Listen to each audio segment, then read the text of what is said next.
You might already know how one small shift in thinking can lead to extraordinary change. Imagine receiving insights that can inspire your next big breakthrough. That's exactly what you get when you subscribe to Paper Napkin Wisdom's newsletter. Go to papernapkinwisdom.com and join us today. Welcome to Paper Napkin Wisdom, where we share pearls of wisdom shared by some of the world's top entrepreneurs, leaders, and difference makers. Here's your host, Govindh Jayaraman.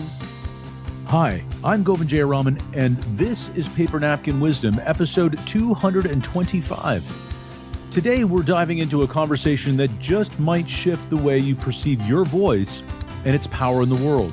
Have you ever found yourself wondering what might happen if you spoke your truth more openly? Or perhaps you've noticed moments where staying silent felt easier than expressing what's truly inside you. You might be surprised at how often that happens. Yet deep down, you already know that your voice is meant to be heard. Today, I'm joined by Neila Ramsingh, a passionate advocate for personal empowerment and self-expression. You might already be aware that the world is full of noise, yet there's a part of you that recognizes how essential it is to ensure your voice isn't lost in it. Your voice matters. And as you listen to this episode, you might begin to realize just how much power there is in speaking your truth and embracing who you are. What might change for you when you allow your voice to be heard? What opportunities could unfold as you step fully into your authenticity? As you take in Neilah's insights, you may find yourself uncovering new ways to amplify your own voice in ways you hadn't considered before. So let's begin. Neila Ramsingh, welcome to Paper Napkin Wisdom. I'm thrilled that you're here with me today. I am so excited to be here. It's an honor to have me on this podcast. I've listened to your podcast. You have opened an environment that give us as speakers an opportunity to be yourself and speak our truth. Yeah, I love that. Well, that leads very nicely into your paper napkin. So you shared, find your voice and speak your truth. Your voice matters. Why did you share that with me? So why I share that with you is that the world is full of noise. However, many of us has lost our voice due to trauma, due to some reason that we cannot speak our truth. We have cultural barriers, things that happen to us, but we are afraid to speak our truth, so we become silent. And this is an opportunity to tell the world that our voice matters. So I know that for you, this is very personal, right? You had a situation where you lost your voice. Yes, I did. Right. So you discovered this personally. What did that look like for you? So a little bit of background why I lost my voice is at the age of 8, I was sexually assaulted by a family member. And because I was brought up with only a single dad and the youngest of 3 children, you can't speak and you can't tell anybody, because who do you tell? Nobody will believe you, number one. And this is what the family member had says. You're going to bring embarrassment to your family. So within those years, I have lived with those thoughts. And then I end up going into such a dark place that at the age of 13, I could not handle this anymore. And at 8 years old, you're just a child. What do you know? And somebody had violated your personal space. But I don't have the brains to think that. At the age of 13, I actually attempted suicide. Wow. So from 8 to 13, you're silent. Yeah. 13, you come along and, this noise where you lost your voice and the pain that you felt brought you to that point. You're still here, gratefully. Yes. So what happened?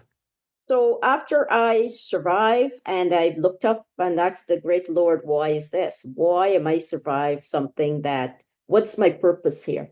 Why did I survive? Mm-hmm. I did not get the answer to that. So I continue the living because it seems like God has other plans for me.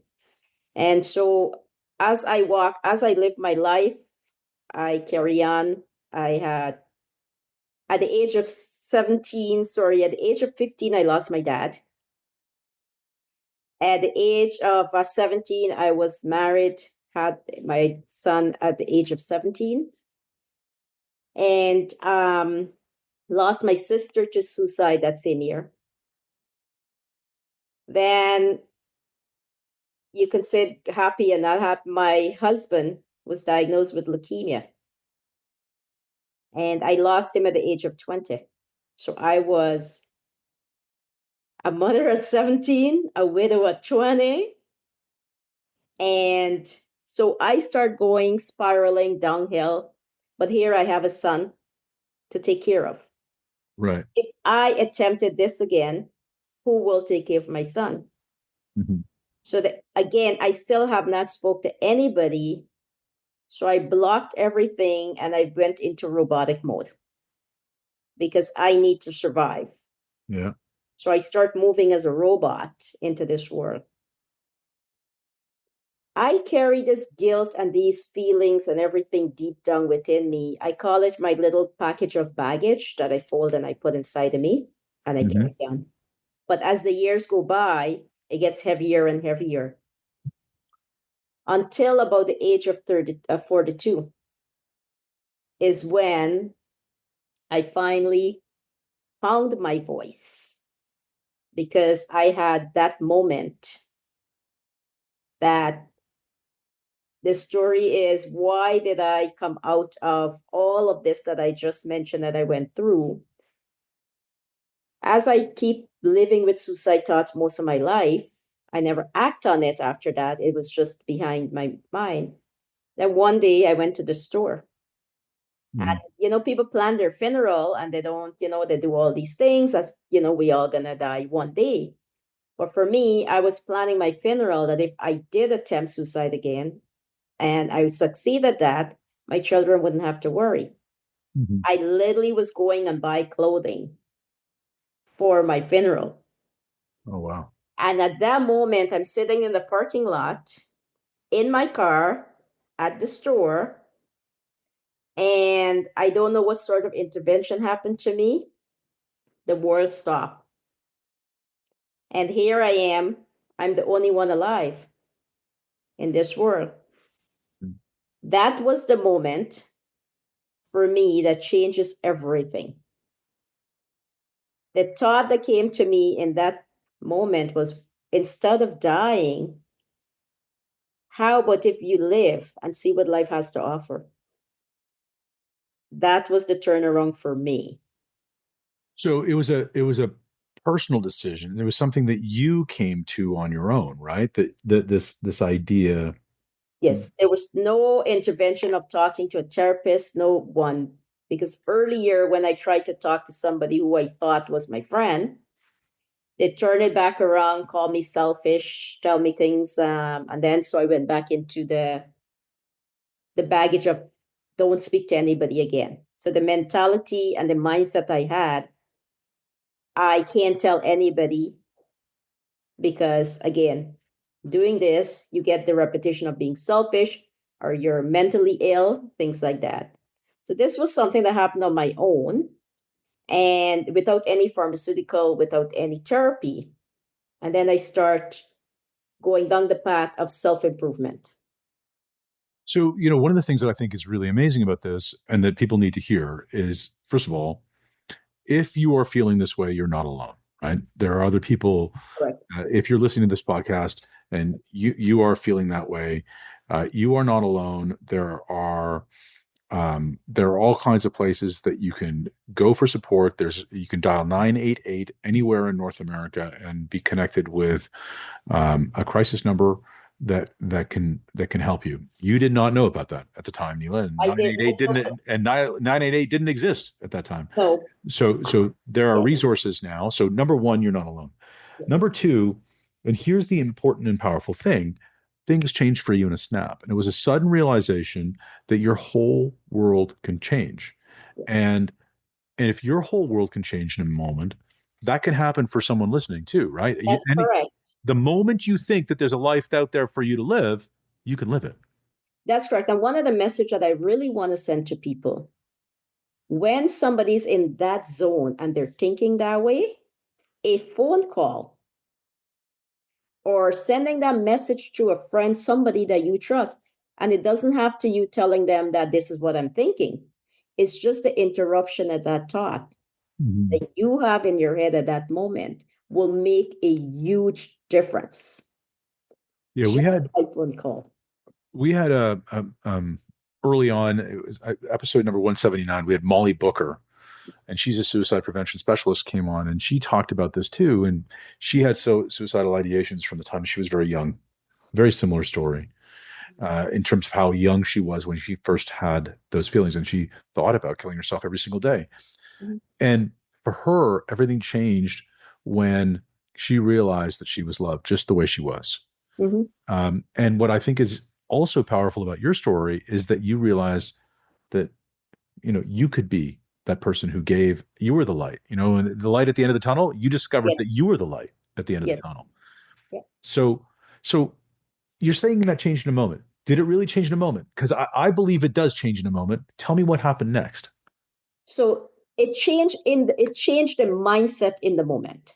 Mm-hmm. But life still has to carry on. That has not changed. So what changes for me is, instead of putting the energy into wanting to die, is what is living like? I never had it. So how am I going to start living?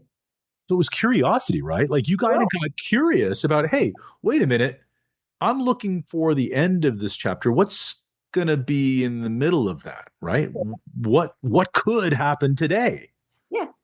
Very cool. I didn't know when I wake up in the morning, I still have to go to work. I still have to look after the children. I still have to do everything that I would normally do. Well, what is in it for Neilah to do? What does Neilah living means? Because I never done it. So then the curiosity now venture off in, okay, I start self-education. I start reading. I start into one of the biggest thing was I start writing. I start a journaling. Mm-hmm. And I called it my brain dump. Sure. I had books everywhere. And journaling, I label journaling as saving my life, because what would happen is when I sit and I start going down that dark spiral, as I said, where does it go? How do you do it? How do you live? I will write everything down that comes to my head and just dump it into the journal and leave it there. And that makes room now for me to, whatever I'm reading, I have room now to understand. And step by step, I'm starting to look at, oh, wow, I did not know this. I did not know that if I get up and take a walk in fresh air outside, it makes a difference of my perspective. Yeah. There's so much out there about, how journaling helps you change, like effectively rewrite your narrative without any pun intended, right? Like Dr. Jim Loehr talks about how if you want to change how you feel about something, write it out. Yeah. And even if it's fiction, write out how you'd like it to be, yeah. Right? And eventually you'll figure out how to make that reality. Isn't that what you're talking about? It is, because from that, I want more. And the more I get, the more I want. So I become this person of self-education. I am buying courses, I'm buying books. One of the things, though, the biggest thing for me is I start looking for mindfulness. I start looking to anything that will give me a peace of mind from within. I wasn't looking at the outside world. I was looking from within. And And again, it was because you got curious about what life could yes, bring. and And it's funny that the unconscious mind always wants more. So correct. you just got keyed into what was already there. Yes. But I never knew it was there until I had to go, I call it hit rock bottom. Yeah. I was strong enough. And I know not many people out there is strong enough to do this because we all have to go through our journey of life. And each one of us is unique and authentic to yourself. As much as you will feel what I feel, you are authentic to yourself. So you have to see what works for you. The one of the biggest thing for me is acceptance. I cannot change the past. I had to accept my body, my mind, everything went through a trauma. I had to accept all my journeys, all my failures. I had to accept them that it did happen. I can't change it, but I can change moving forward. That was the biggest lesson for me to understand and take in is acceptance and forgiveness. Yeah. So when you changed that, when you realized that, when you had that realization and you started these actions, tell me about how important it is for you to be intentional about them now. Because this is now, I mean, you've written a book, you obviously share this story with lots of people, but that doesn't mean every day is full of roses and lollipops, right? So how do you stay intentional about that today? And like a couple weeks ago, a year ago, I had a relationship breakdown. And the most funniest thing, I touched my heart and see if I was alive, if I was breathing, because why didn't it affect me the same way it would have affected me 6 years ago, 8 years ago? Mm. I would have curled up on my couch. But what I've done, I have changed my mindset. And anything that happens, I question myself, is it within my control? Yeah. If it's not, I let it go. I write it out and I let it go. It's not some days. So I want you to you said it very quickly. You noticed it. You noticed the situation. Yeah, So your steps are you notice the situation. The next step is you journaled it. You wrote it that's right. out, right? Yes, So writing it out breaks that loop that might just be in your brain. So you take it out of this area, you write it down, yeah. and then what's your next step after that? I let it go. You let it go. And I start now. This is something I've been doing every single day. Is I go within my heart and I Mhm. say thank you. Thank you for that lesson. So it's again this great thing in behavior theory, which is look at every challenge as if you'd chosen it yourself, That's right? correct. Approach every challenge as if you'd chosen it for yourself in this moment. Yeah. And it allows you to remind yourself that it's a learning experience. So that's what you're doing very consciously now. Yes. Instead of going and letting the unconscious take it all over, we have to be a little bit conscious of ourselves. Mhm. Because I went from living a robot, just move. I drive a car, I get to the store, I go to work. Now I see things that I didn't see before. When I go for my walk, I do this walk every day. Well, I didn't see that tree the way it was. And Mhm. after I start living in the consciousness, I start seeing myself more. I start feeling more. I even allow myself to cry. Like I would literally start breaking down and cry, and I would never do that in front of people. Mhm. And now I allow myself to feel emotions. So this is an incredible thing. I think Neilah, and I'm just gonna say, uh, you're 8 years old, um, and suffered abuse from 13, where you attempted suicide, somehow survived. Your father passed away at 15. You were married at 17. You had your son. You lost your husband at 20. You lost your sister by that time as well. I mean, there's a lot of loss. And yet you're sitting here giggling and laughing about this great life that you've built for yourself. Isn't it? Isn't it amazing what you can do with a simple choice? And that's what you've done. But the other thing that you're saying is it's available to anybody. Like It is this is you're special, yes, but you're not unique in the fact that everybody can follow this path, right? correct. But the only thing is, I am from Guyana, South America. You can't come forward. When I was going through all of this, I also had a job. I was a supervisor in a company in Canada here, and nobody knew I was going through all of this because I put the mask on and I carry on. But the time I stopped with the mask, people even recognize that you have changed. And I'm like, I hope it's for good. Yes. What are you doing?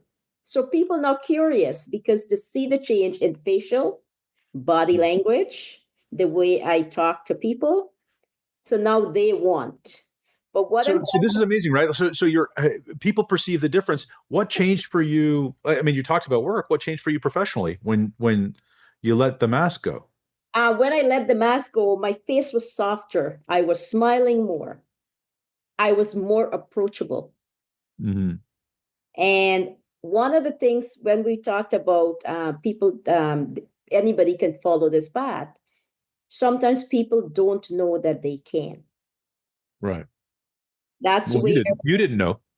no. But also, I am one of those people that will take on knowledge. I call myself a knowledge junkie because when I was going to school, school was my escape from everything. This is Mhm. where I can dive in my books and I can do my things. But as I get older in our culture, you don't go to school anymore. As a young girl, you don't go to school. So when I lost all of that, there was nothing to live. So I reward everything that I did was because something else beyond me was giving me that strength. And I pulled on that strength because I refused to give up. And I think there was a higher purpose for me is to help Mhm. others save their lives by sharing the message what I've been through, share the path that I've gone through and how I come out of it. That we all, each and every one of us has these thoughts. Each and every one of us has this journey. But how are we going to come out of it without reliving your past? Yeah, so let's talk about that. I mean, somebody listening is going to say, "Well, look, my troubles are not that bad. I don't. I'm not commit. I don't. I'm not thinking about committing suicide. Clearly, this isn't for me." What would you say to that person who says their problems are not as bad, so these tools won't work for them? The tools, you can take any of these tools and put them into your life, regardless if you're thinking about suicide or not. We Mhm. all go through some sort of traumas or hardship in life. I've went through quite a few broken marriages because of the baggage I've been carrying. And I didn't think it was me, of course, but later on I realized I didn't want to live with my own self. So who would want to live with me if I was like that? Now I'm open to that knowledge. So it doesn't have only to be with suicide, assault. Mhm. It has to be that you look at your own life as what is it that you have? You can see yourself. Because what we give ourselves is what somebody else going to give to us. Yeah. So when you gave yourself, when you chose yourself, when you chose the journaling, you chose to find things to be grateful for, it, you changed your life, right? Because started to notice these things. Now, for some people, I know this stuff is hard, and when I've been down, one of the things that I like to borrow on is things that are out there to remind me.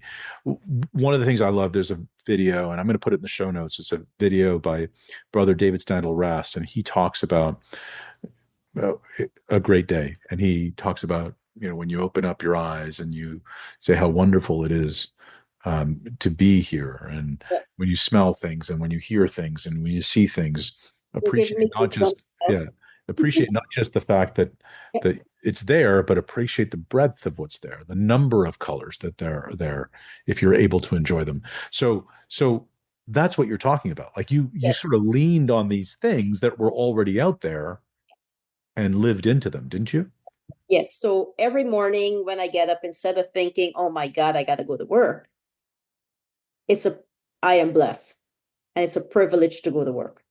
Right. Right. So I changed my mindset on the way that I think about a lot of things. If somebody's railing and fighting with me, I just stay quiet and I look at them. That quietness makes them become quiet. Right. So I just changed the whole mindset, and it doesn't only for trauma people or anything. In my world, I'm still in the corporate world, and I'm doing life coaching on the side and speaking and writing and a lot of things. Mhm. And it's people wants to come and talk to you. When you are in peace with yourself, people wants to come and talk to you. Yeah, that's very true. So I think it's appropriate to now we end every so I believe that what we appreciate appreciates. When we put more gratitude out in the world, like you just said, it comes back to us. And part of that is at the end of every Paper Napkin Wisdom podcast, I give the guest an opportunity to shout somebody out. Who would you like to shout out today? I would like to shout out to Kevin Thomas. Kevin is such an amazing person. Like, he do connections. He makes people connect to the right people. But most of all, Kevin listened to me, and Kevin was so amazed that he says, your story is worthy to be shared, and I'm going to help you share that. And Kevin has not stopped until he makes sure that I get a chance to speak, share what I've been through and how I've come out of it and where the journey is taking me. The journey is taking me in to save lives, and Kevin is a big supporter of that. To do Yeah, that. Kevin Thompson's a great guy, and he is a beautiful soul, and he's really very gifted at connecting people, mostly because he remains very curious about everyone, just like you. So, Neilah, thank you for joining me. Thank you so much. I appreciate you and the platform that you provide with all of us, not just me, but many of us that share our story and make a difference in this world. Thank you. Thank you. What a powerful conversation with Neilah. As we bring this episode to a close, you might find yourself wondering what part of your voice has been waiting to be heard. Or perhaps you sensed that moment when you wanted to speak up but hesitated. And now you can begin to realize that your voice matters more than you ever imagined. Neilah shared profound insights about stepping into your truth, moving past fear, and embracing authenticity. As you reflect on this, you may notice how each of these resonates in your own life. Even in a world filled with noise, your perspective brings something unique and meaningful. What if you saw fear not as a barrier, but as an invitation to step forward? You might already know that when you show up as yourself, you attract the right opportunities and people. Every time you share your truth, you inspire someone else to do the same. And as you begin to express yourself more fully, you may just discover how powerful your voice truly is. So, what's the first step you're going to take? Imagine writing it down on a napkin right now, capturing that idea, that realization, that truth. And as you do, consider sharing it with the world using the hashtag Paper Napkin Wisdom. Because when you take action, you set something in motion that's bigger than you. If this episode sparked something in you, take a moment to subscribe, leave a review, and share it with someone who needs to hear this message today. Thanks for being part of this journey. Keep speaking your truth, keep growing, and I'll see you next time. Until then, make it a great day.